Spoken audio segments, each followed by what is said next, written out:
Google's new Pixel 3 and Pixel 3 XL are among the most anticipated smartphones of 2018. But if you're simply looking at their specs and their design, it's hard to know why. Compared to most other high-end Android smartphones, the two Pixel devices are underpowered and seemingly unremarkable. Powering the Pixel 3 and its 5.5-inch display is a Qualcomm Snapdragon 845 chip with a mere 4GB of RAM and 64GB of storage. You get a 2,950 mAh battery, and this year Google's decided to add in wireless charging as well. That's made possible with the glass panel on the back of the phone. But those specs aren't anything special, and in fact, the Pixel 3's spec sheet could be deemed disappointing when matched up against flagship devices that have been released this fall. All of those other phones have better internals than Google's Pixel devices and don't really cost much more either. So if the story of Google's new Pixel phones isn't about their specs, is it about its design? Looking at the Pixel 3, there's really not much different when you compare it to last year's Pixel 2. The basic size and shape of the phone is almost identical, allowing the newer devices to even fit inside of cases from last year's device, something that I actually did while waiting for my new case. While I usually don't use cases on my phones during the review period, the glass back panel on the Pixel 3 made me paranoid. Within hours of the first Pixel 3 unboxing videos hitting the web, multiple reports had surfaced that the frosted portion of the glass back panel was extremely susceptible to scratches. Now, I'm typically very careful in how I handle smartphones and have never cracked the screen on a device, but I've managed to crack the glass back panel on multiple devices over the last 18 months, something that I'm not very proud of. On a positive note though, the displays used on the new Pixel 3s are far better this time around. The OLED panels used on the Pixel 3 and the 3 XL don't have any of the same issues that plagued last year's models. Google has even included a new adaptive color mode, which delivers higher contrast and a bit more saturation, making the colors on the display pop just a little bit more. With the new displays, you also get improved outdoor visibility. With last year's Pixel 2, I struggled to see anything on the display while looking at the phone in direct sunlight, but that's not the case with the Pixel 3 this time. You can see everything on the display even when the brightness of the screen isn't bumped up to its max. If you want to find the Pixel 3's true advantage, you'll have to take a look at its software. Unlike all other Android devices that are out there, the Pixel 3 runs on stock Android. This means there's no bloatware, the device receives Android updates directly from Google, and you shouldn't have to worry about performance. Now, I say shouldn't because previous Pixel devices have performed quite well, but that's really not the case with the Pixel 3. The Pixel 3 is more than capable of keeping up with you throughout the day. The UI is smooth, apps load quickly, and the phone can play any game that you throw at it. But there is one issue. The Pixel 3 struggles to keep apps open. In fact, the phone will sometimes close an app even while it's being used, and this happens to me on a daily basis.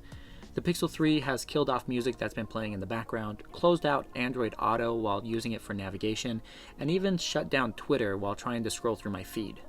After nearly 3 weeks, Google has officially acknowledged that the Pixel 3's aggressive RAM management isn't what users should be experiencing, and that a fix is in the works. But it's surprising that something like this made it past Google's quality control before the phone was shipped out into the world.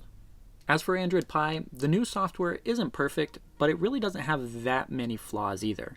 The new gesture navigation control system works really well, and I have to admit that I love swiping the pill at the bottom of the screen to switch back to your most recent app.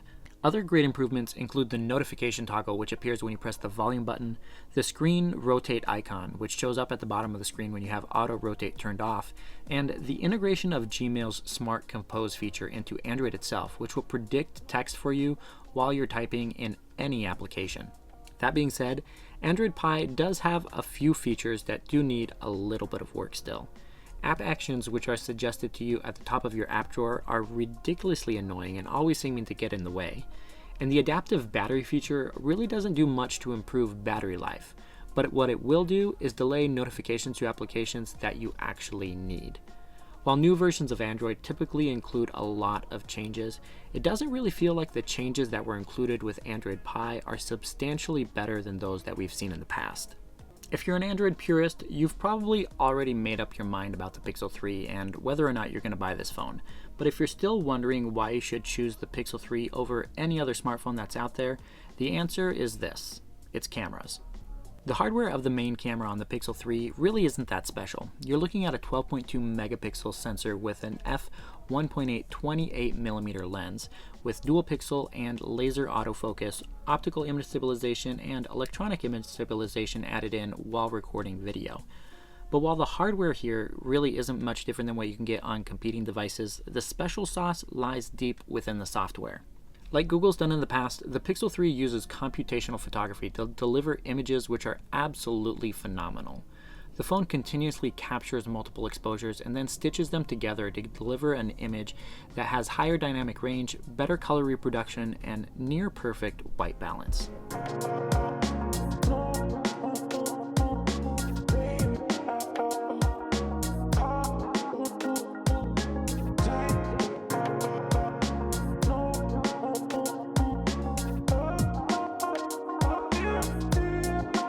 Google's even using its computational photography to deliver portrait-style images, even though the Pixel 3 only has a single sensor on the back of the phone, and the results are actually better than you might think.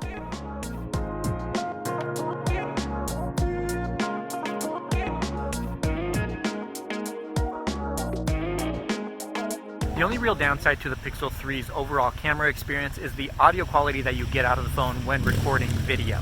As you can see, the optical image stabilization here works really well when paired with the electronic image stabilization while recording video, but the audio that you're getting out of here is abysmal when you compare it to other devices. The issue at play here is that Google is using aggressive noise cancellation to drown out all of the background noise from the video, but what you get in the end is muddled audio for anyone who's talking in the video as well. But for me, what really sets the Pixel 3's camera experience apart from the competition is the inclusion of a dual sensor camera on the front of the phone. While Google's late to the game on this one, it's actually one of the first to include an ultra-wide angle lens on the front of the phone. The 19mm ultra-wide lens really changes the perspective for your selfies, allowing you to fit in extra people or more of your surroundings in every single one of your shots. When you're recording video with the front-facing camera, there is a little bit of a crop factor, but that's easily fixed when you zoom out to the wider angle lens. It's great for fitting extra people into the shot or just trying to get a better scene with the background in there as well. Unfortunately, there is no optical image stabilization for the front-facing cameras, so if you want to record video for vlogging or anything like that, it's best to use the rear camera, but this is a great alternative if you can learn to keep your hand a little bit steady. When it comes to battery life, the story of the Pixel 3 is pretty much the same as it was last year. It's okay, but nothing more.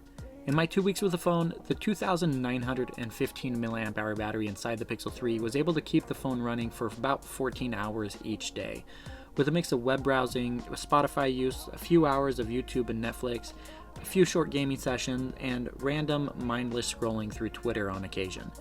Now, don't get me wrong, that number really isn't that bad and should be more than enough for most people on a regular day. But it is a little bit disappointing when you compare it to other devices that have at least another 500 milliamps packed inside of them.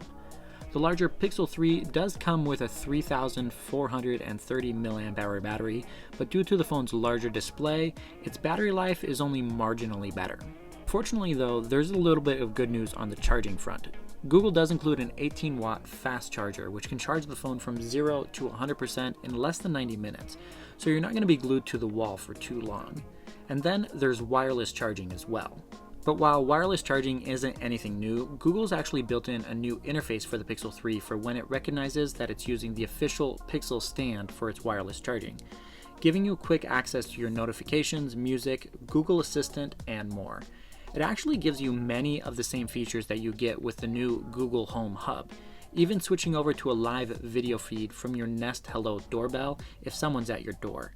The only downside is that the Pixel stand costs $79, which is ridiculously expensive when you compare it to other Qi wireless chargers that are out there. I have to admit that I was pretty excited for the Pixel 3. I'd been using the Pixel 2 as my main device since it came out last year and had high expectations for this year's device. The phone does deliver a better camera experience and slightly better performance thanks to the newer Snapdragon 845 chip on the inside, but it honestly doesn't have the same appeal as last year's device did. The Pixel 3 is still an incredible device. It just seems to lack the it factor to really make it stand out from the competition. If you're looking for a device that takes incredible pictures and runs stock Android, the Pixel 3 is definitely the device for you. But if those things aren't at the top of your list, I suggest taking a look at some of the other competitors that are out there.